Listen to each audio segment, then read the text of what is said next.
Assalamualaikum warahmatullahi wabarakatuh. Perkenalkan, nama saya Aisyah Ayu Rizky. Saya dari kelas 1A. Di sini saya akan menjelaskan tentang jurnal umum, buku besar, neraca saldo, AJP atau ayat jurnal penyesuaian, neraca setelah penyesuaian, laba rugi, dan yang terakhir yaitu neraca. Sebelumnya saya akan menjelaskan terlebih dahulu tentang jurnal umum, lalu buku besar, dan seterusnya.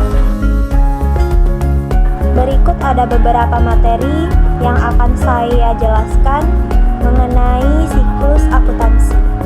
Jadi di sini saya akan membahas tentang pengertian jurnal umum terlebih dahulu. Jadi jurnal umum adalah tempat pertama untuk mencatat setiap transaksi keuangan yang terjadi di perusahaan secara berurutan berdasarkan tanggal. Fungsinya yaitu untuk mencatat semua transaksi, menganalisis akun yang didebit dan dikredit, memberikan informasi keuangan, memeriksa keseimbangan pencatatan, serta menjadi buku historis dari kegiatan perusahaan. Lalu manfaatnya adalah meliputi penyediaan bukti transaksi yang lengkap, memudahkan penyusunan laporan keuangan yang akurat, memastikan keseimbangan debit dan kredit, lalu serta mempermudah audit. Jadi itu tadi adalah penjelasan mengenai materi jurnal umum. Selanjutnya yang kedua ada buku besar. Jadi pengertian dari buku besar ini adalah buku besar adalah catatan akuntansi utama yang merangkum semua transaksi keuangan yang telah dicatat dalam jurnal. Dikelompokkan berdasarkan jenis akun seperti kas, piutang, dan hutang. Fungsinya adalah untuk meringkas data transaksi, mengklasifikasikan informasi keuangan, dan menjadi dasar penyusunan laporan keuangan yang akurat. Dan manfaatnya itu ialah termasuk untuk mempermudah analisis keuangan, melacak saldo setiap akun, serta membantu proses audit dan pelaporan pajak. Jadi ini adalah pengertian, fungsi, dan manfaat dari buku besar. Lalu pembahasan selanjutnya ialah ada neraca saldo. Pengertian neraca saldo adalah daftar yang memuat saldo akhir dari semua akun buku besar perusahaan, baik debit maupun kredit, untuk menguji keseimbangan total debit dan kredit sebelum menyusun laporan keuangan. Lalu fungsinya adalah sebagai alat kontrol untuk mendeteksi kesalahan akuntansi, menyediakan data dasar untuk laporan keuangan seperti laporan laba rugi dan neraca, serta memantau kondisi keuangan perusahaan. Lalu manfaat utamanya adalah memastikan integritas data keuangan, memudahkan proses audit, dan membantu manajemen dalam pengambilan keputusan. Lalu di sini kita masuk ke AJP atau ayat jurnal penyesuaian. Jadi ayat jurnal penyesuaian atau yang biasa disebut AJP itu adalah penyesuaian saldo di akhir periode akuntansi untuk mencerminkan kondisi keuangan perusahaan yang sebenarnya. Fungsi utamanya adalah memastikan laporan keuangan akurat dengan menyesuaikan akun seperti pendapatan yang belum diterima atau beban yang belum dibayar. Manfaatnya adalah memberikan gambaran yang tepat mengenai laba rugi dan posisi keuangan perusahaan sehingga bisa digunakan untuk pengambilan keputusan yang benar. Lalu di sini kita masuk ke pembahasan neraca penyesuaian. Neraca penyesuaian itu adalah daftar akun setelah adanya entry jurnal penyesuaian pada akhir periode akuntansi. Fungsi utamanya adalah untuk mencocokkan pendapatan dengan beban agar laporan keuangan mencerminkan kondisi keuangan yang sebenarnya, serta memastikan akun real seperti aset, kewajiban, dan modal yang menunjukkan saldo yang akurat. Lalu manfaatnya itu ialah untuk menghitung pendapatan dan beban secara akurat, memperbaiki kesalahan pencatatan, dan menyediakan data yang kredibel untuk pengambilan keputusan. Selanjutnya kita masuk ke laporan laba rugi. Jadi pengertian laporan laba rugi itu adalah dokumen keuangan yang merangkum pendapatan, beban, serta keuntungan atau kerugian suatu perusahaan dalam periode waktu tertentu. Fungsi utamanya adalah untuk mengukur kinerja keuangan dan melihat tren perusahaan dari waktu ke waktu. Manfaatnya adalah untuk mengevaluasi, membantu pengambilan keputusan, menyediakan informasi bagi pemangku kepentingan, dan menganalisis strategi. Lalu pembahasan yang terakhir adalah neraca. Pengertian dari neraca adalah laporan keuangan yang menggambarkan posisi keuangan perusahaan pada waktu tertentu, meliputi aset, kewajiban, dan ekuitas. Fungsi utamanya adalah untuk memberikan gambaran kondisi kesehatan finansial perusahaan, membantu pengambilan keputusan strategis, perencanaan keuangan, dan analisis kerja. Manfaatnya ialah mencakup evaluasi likuiditas, penilaian struktur modal, pemantauan kinerja dari waktu ke waktu, hingga memenuhi kewajiban pelaporan kepada pihak eksternal seperti investor dan kreditur.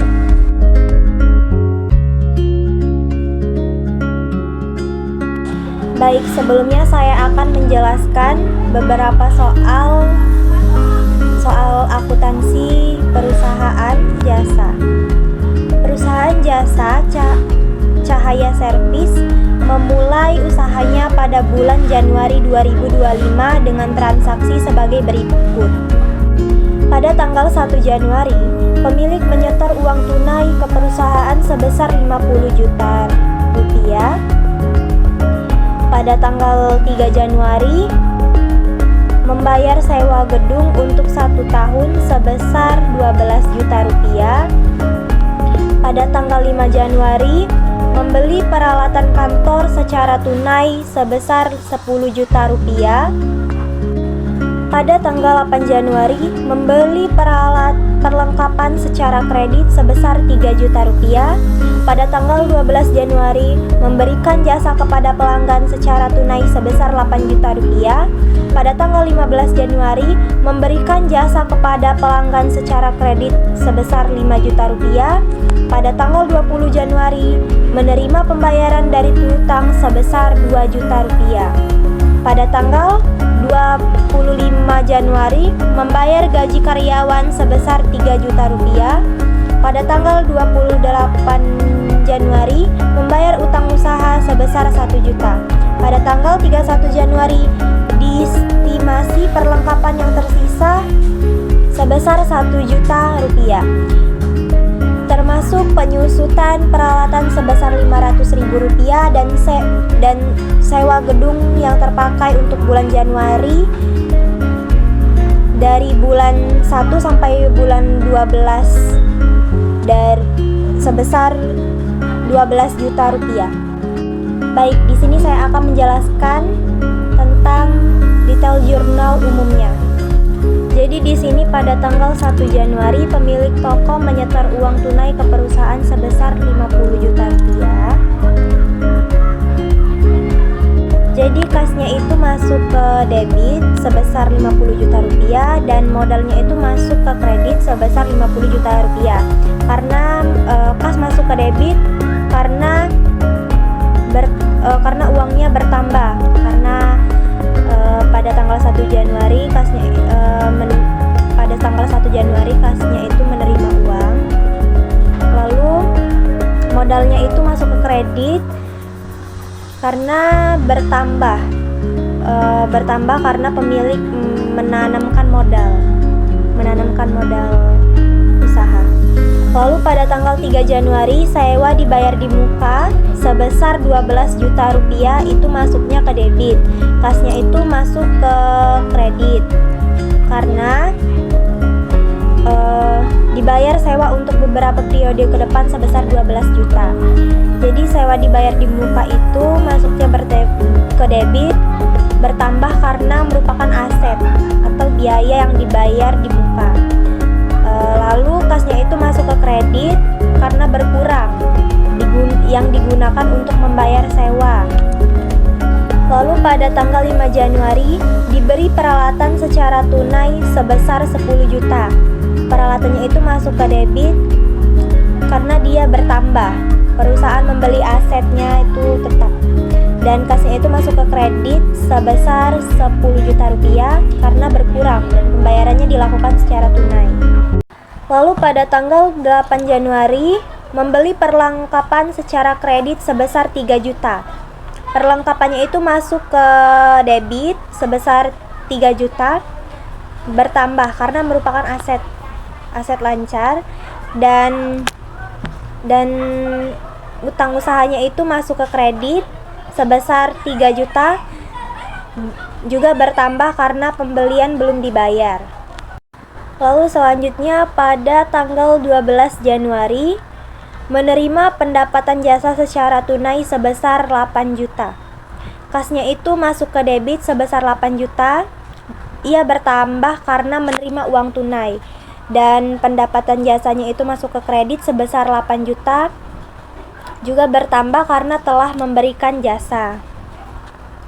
Lalu pada tanggal 15 Januari memberikan jasa secara kredit kepada pelanggan sebesar 5 juta. Jadi piutang usahanya itu masuknya ke debit sebesar 5 juta bertambah karena pelanggan belum membayar, dan pendapatan jasanya itu masuk ke kredit sebesar 5 juta juga bertambah karena pendapatan sudah dihasilkan.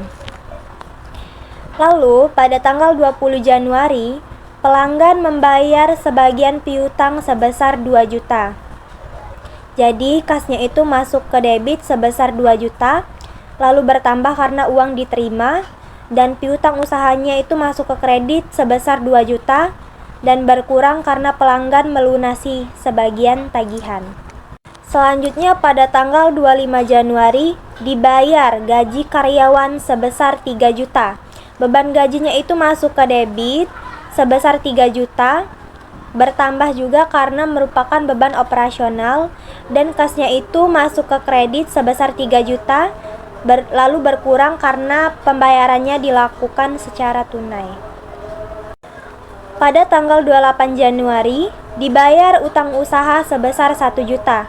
Utang usahanya itu masuk ke debit sebesar 1 juta lalu berkurang karena kewajiban dibayar. Lalu kasnya itu masuk ke kredit sebesar 1 juta berkurang karena pembayarannya dilakukan secara tunai. Jadi kesimpulannya dari transaksi di atas, aset meningkat pada akun kas, piutang, perlengkapan, peralatan, dan sewa dibayar di muka. Selanjutnya saya akan menjelaskan buku besar akun kas. Nama akunnya itu kas, periodenya Januari. Rincian transaksinya itu pada tanggal 1 Januari.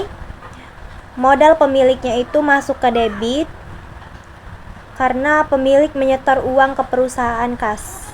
Jadi perusahaan kas bertambah, jadi masuknya ke debit. Lalu pada tanggal 3 Januari sewa dibayar di muka, itu masuknya ke kredit senilai 12 juta rupiah, dan saldonya itu 38 juta rupiah. Penjelasannya itu karena perusahaan membayar sewa di muka yang menyebabkan kas berkurang, jadi masuknya itu ke kredit. Lalu pada tanggal 5 Januari peralatannya itu masuknya ke kredit. Penjelasannya itu karena pembelian peralatan secara tunai, jadi kasnya itu berkurang. Dan pada tanggal 20 Januari piutang usahanya itu masuk ke debit karena penerimaan pembayaran dari piutang, pelanggan membayar utang, jadi kasnya itu bertambah, masuknya itu ke debit.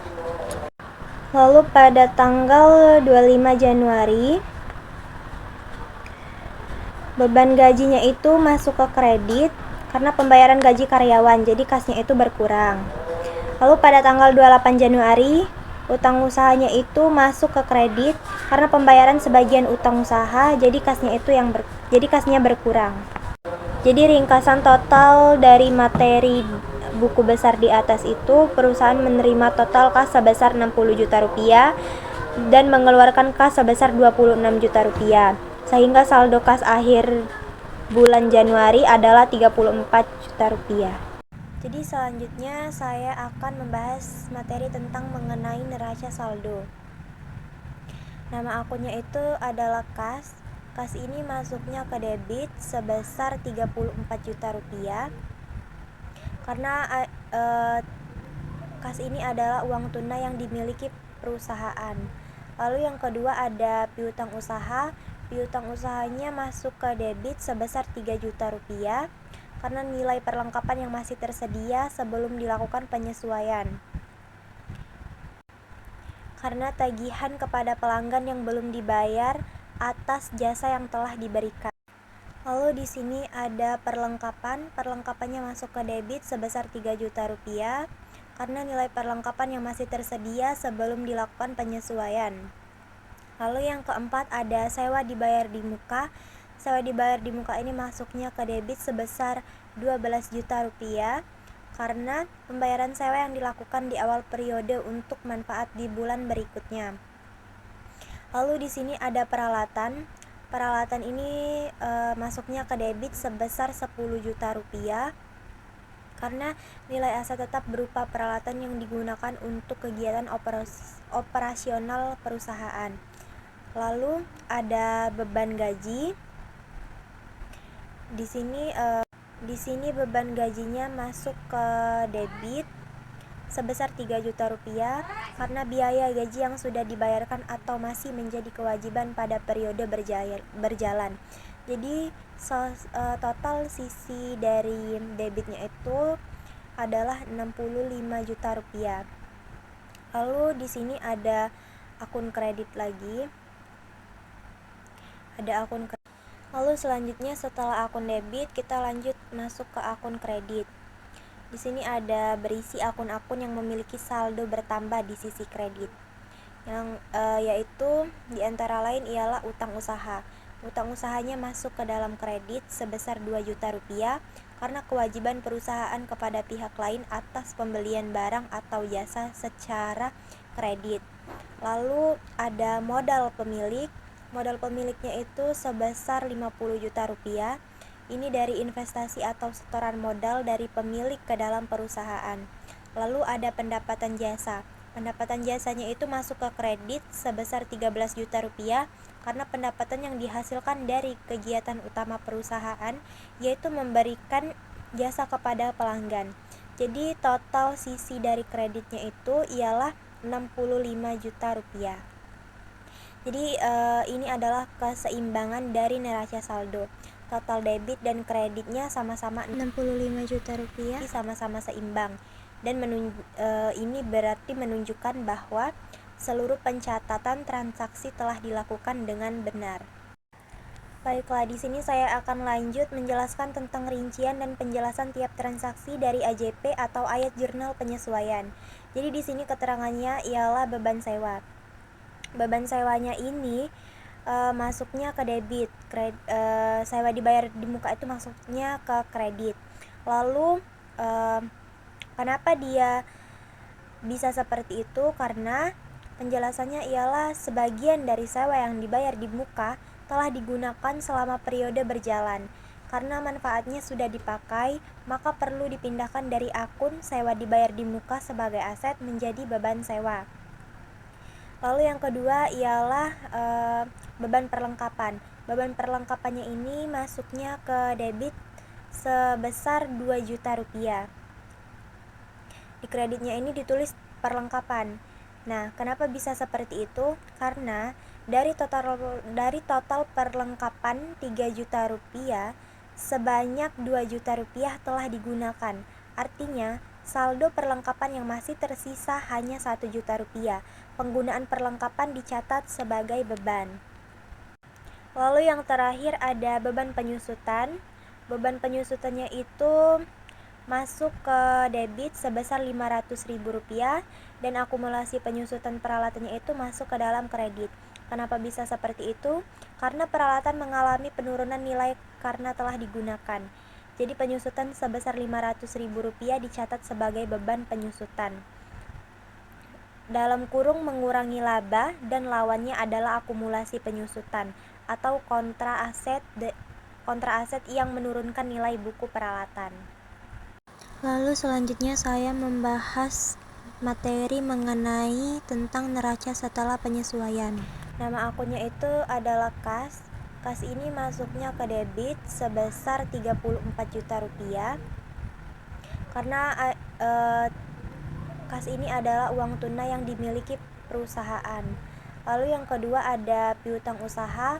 Piutang usahanya masuk ke debit sebesar 3 juta rupiah karena tagihan kepada pelanggan yang belum dibayar atas jasa yang telah diberikan.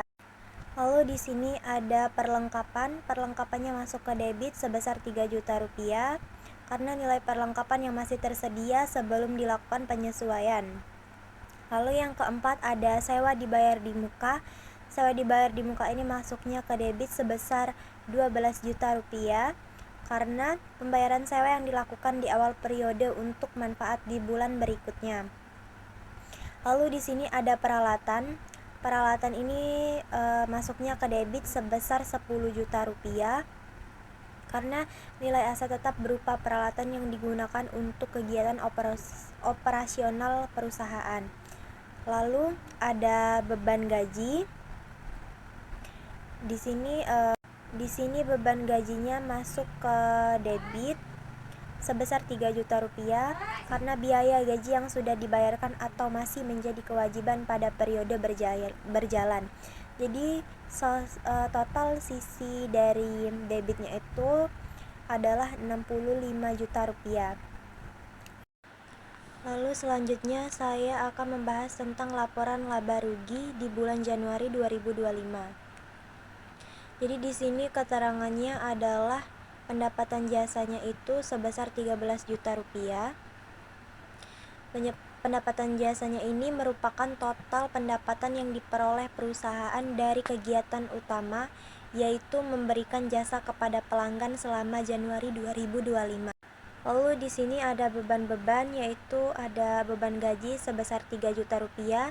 Ini adalah biaya untuk menggaji karyawan. Lalu ada beban sewa sebesar 1 juta rupiah.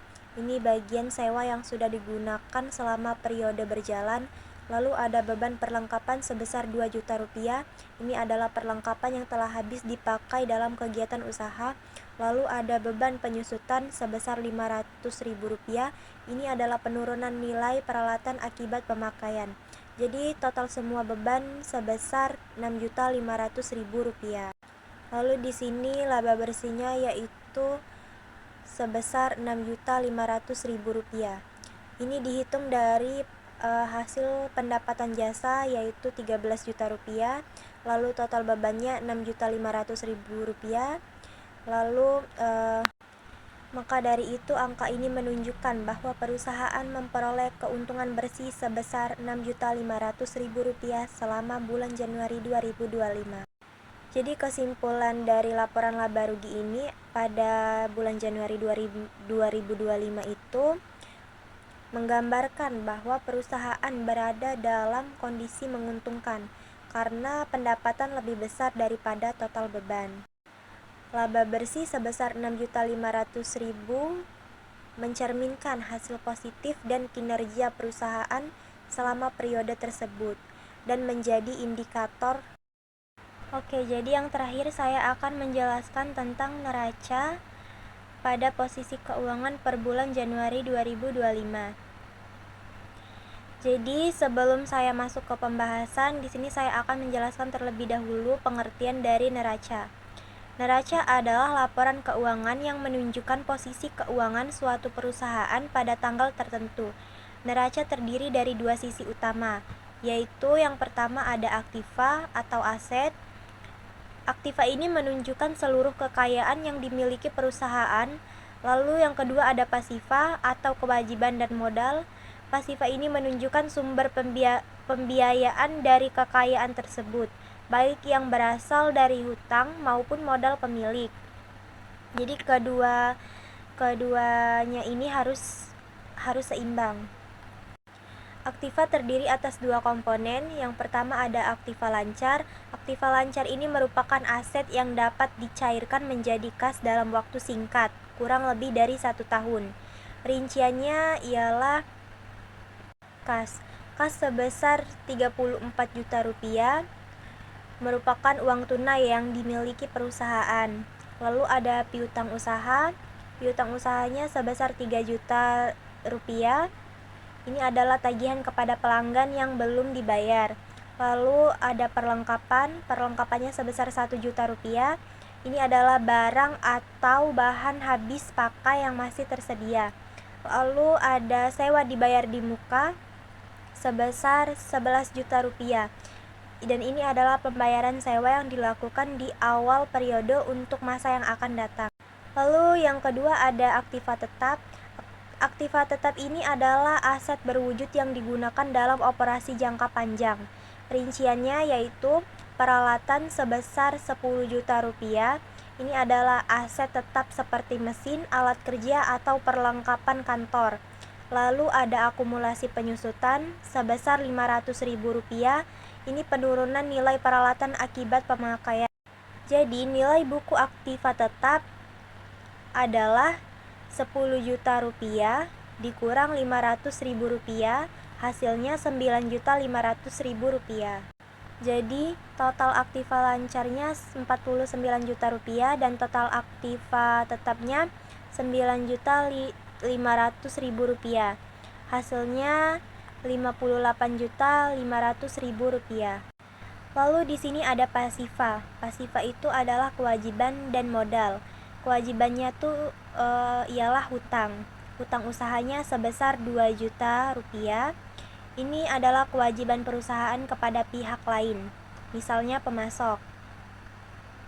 Lalu ada modal. Modal ini merupakan hak pemilik atas aset perusahaan setelah dikurangi seluruh kewajiban. Rinciannya ialah modal pemilik sebesar 50 juta rupiah. Ini adalah investasi awal dari pemilik usaha. Lalu ada laba bersihnya 6.500.000 rupiah. Ini adalah hasil keuntungan selama periode berjalan yang menambah modal. Lalu ada total modalnya. Berikut bisa dilihat total modal dari 50 juta rupiah ini adalah total modal dari modal pemilik. Lalu dijumlahkan dengan laba bersihnya yaitu 6.500.000. Jadi hasilnya itu 56.500.000 rupiah. Jadi total keseluruhan pasifa adalah hutang, modal itu hasilnya 2.000.000 rupiah dijumlahkan 56.500.000 rupiah, hasilnya 58.500.000 rupiah. Jadi kesimpulan dari neraca akhir ini pada posisi keuangan per bulan Januari menunjukkan bahwa posisi keuangan perusahaan per bulan Januari 2025 adalah seimbang dengan total aktiva dan pasifa sama-sama sebesar 58.500.000 rupiah. Hal ini menunjukkan bahwa seluruh sumber daya yang dimiliki perusahaan dibiayai oleh kombinasi antara utang usaha dan modal pemilik beserta laba bersih. Mungkin itu saja materi yang dapat saya sampaikan tentang jurnal umum, buku besar, sampai ke neraca. Terima kasih atas perhatiannya. Mohon maaf jika ada salah kata. Saya akhiri. Wassalamualaikum warahmatullahi wabarakatuh.